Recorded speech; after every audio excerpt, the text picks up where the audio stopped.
In this topic, we're going to have a look at transcription. So we're going to touch on the central dogma, then we're going to have a look at transcription, which involves RNA polymerase and transcription factors, splicing, and translocation. So what is the central dogma? This is an explanation of the flow of genetic information within a biological system. So it explains how genes on the DNA are copied to messenger RNA. Then this is used to make a protein. So if you look at the cell, you can see that DNA is used to make messenger RNA. Now, before this messenger RNA can leave the nucleus, it needs to be modified. So before it's modified, it's called pre-messenger RNA. Now, you'll notice two different processes, transcription and translation. How do you remember which is which? Well, think of script is to write.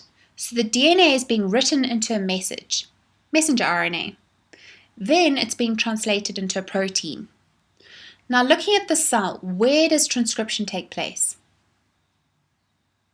It occurs inside the nucleus. And what about translation? It happens inside the cytoplasm.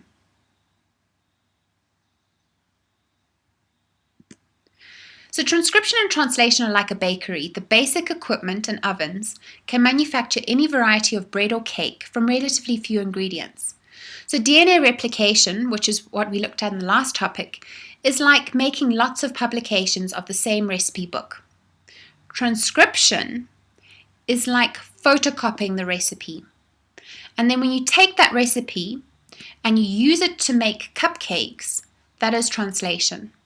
So in other words, transcription is the process of making messenger RNA using part of DNA as a template, and translation is when the messenger RNA is used to make proteins.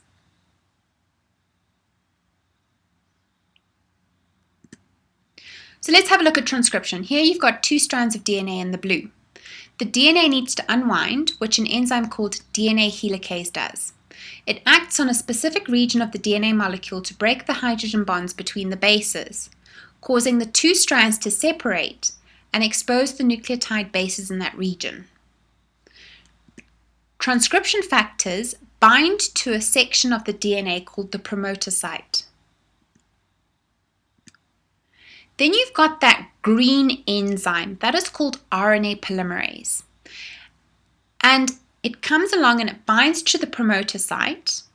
Then it moves along the template strand in a 3' to 5' direction.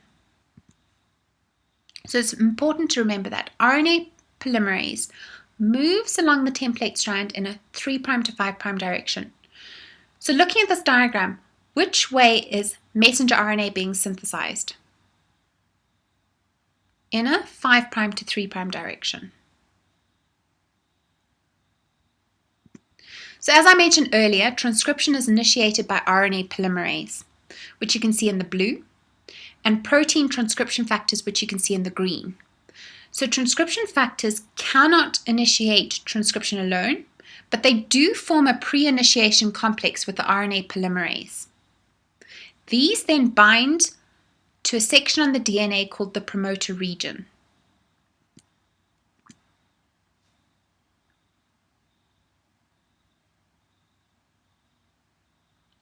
A gene is then switched on by the formation of the transcription initiation complex binding to the promoter region.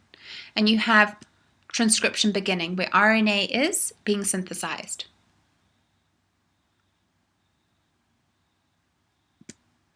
Now, there are other molecules called repressor molecules that prevent the formation of the transcription initiation complex. How they do this is either they bind to the promoter region or they bind to the transcription factors.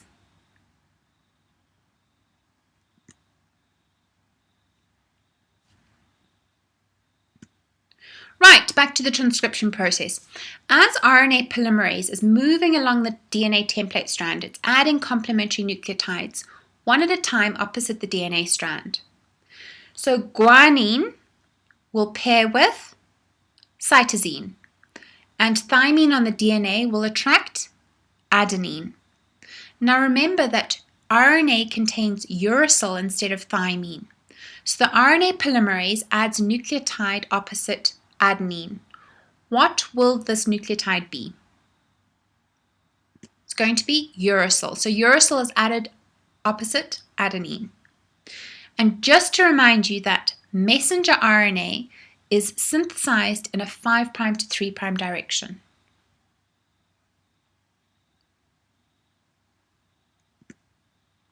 So as the RNA polymerase adds the nucleotides one at a time, so the DNA strands rejoin behind it.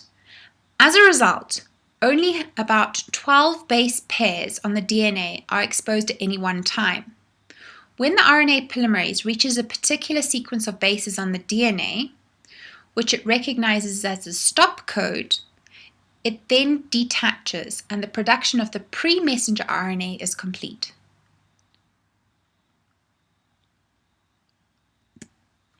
Now, if you look at DNA, you've got two strands. One strand is called the sense strand, and the other is called the antisense strand, or the template strand. The sense strand is the coding strand, and it's the same base sequence as the RNA transcript, except for uracil.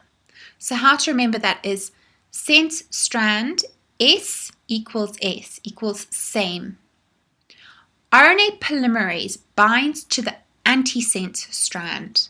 So it binds to the template strand and it transcribes the RNA from there. This means that the messenger RNA has got complementary base pairs to the template strand.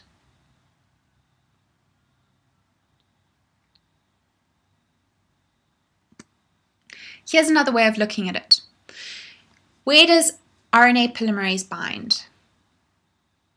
It binds to the antisense strand or the template strand.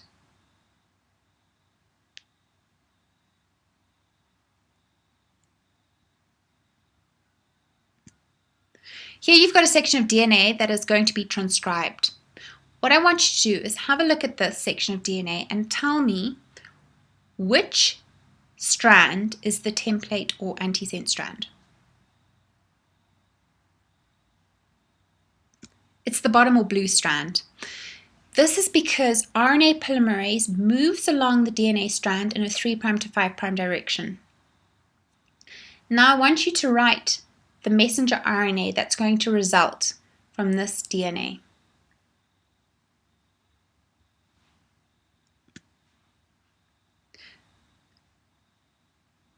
So the mRNA with nucleotides that are complementary to the strand will then be transcribed, and your resulting messenger RNA should be this.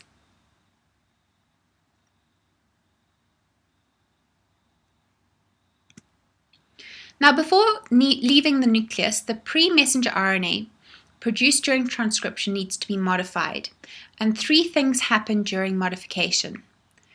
A cap, which is the nucleotide guanine, is added to the 5' end. About 100 adenine nucleotides, known as the poly A tail, are added to the 3' end. And then sections of non-coding DNA called introns are removed.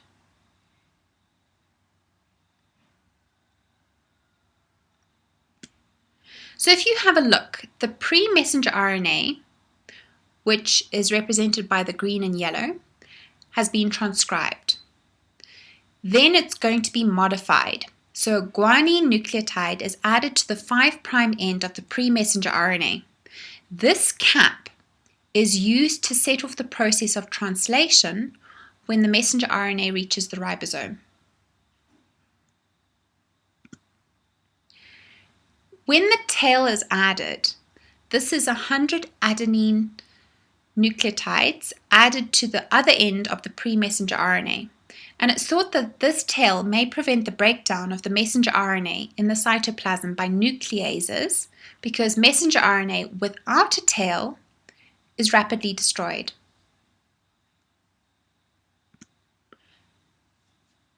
DNA is made up of sections called exons that code for proteins and sections called introns that do not. these intervening introns would interfere with the synthesis of a polypeptide. So in the pre-mRNA of eukaryotes, these intervening non-functional introns are removed and the functional exons are joined together in a process called splicing, and ligase joins them together.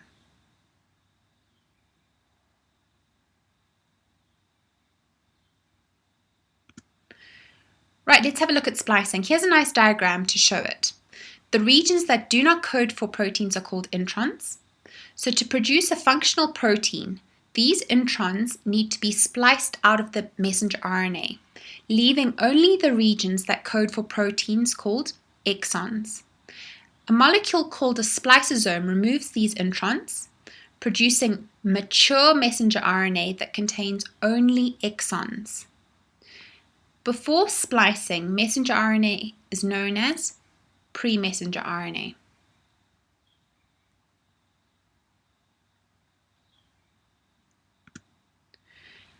And finally, once the messenger RNA has been modified, it's ready to leave the nucleus. Now, the messenger RNA molecules are too large to diffuse out the nucleus, so they need to leave via a nuclear pore. And they're protected from enzymatic action by their adenine tail. The messenger RNA is then going to be attracted to ribosomes where it attaches and translation occurs. So here's a lovely diagram to show you transcription and translation.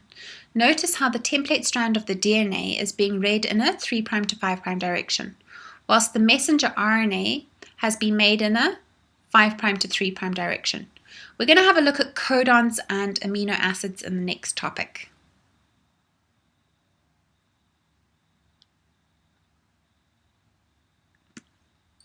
Just to recap what we've gone through in this lesson, we discussed the central dogma, which explains the flow of genetic information in a biological system, how DNA is transcribed into RNA, which is translated into proteins. We then discussed transcription. Remember that you have RNA polymerase and helicase involved in transcription, as well as transcription factors. And transcription factors and RNA polymerase bind to a promoter region on the DNA. The RNA polymerase then moves along the DNA template strand in a 3' to 5' direction. So, messenger RNA is made in a 5' to 3' direction. Then after the pre-messenger RNA is made, it needs to be modified. And things that occur are a guanine cap is added to one end of the pre-messenger RNA, and an adenine tail is added to the other end. Then you also need splicing, which removes the introns, and then the exons are joined up. And finally, the RNA leaves the nucleus via the nuclear pores. And that concludes our lesson, the end.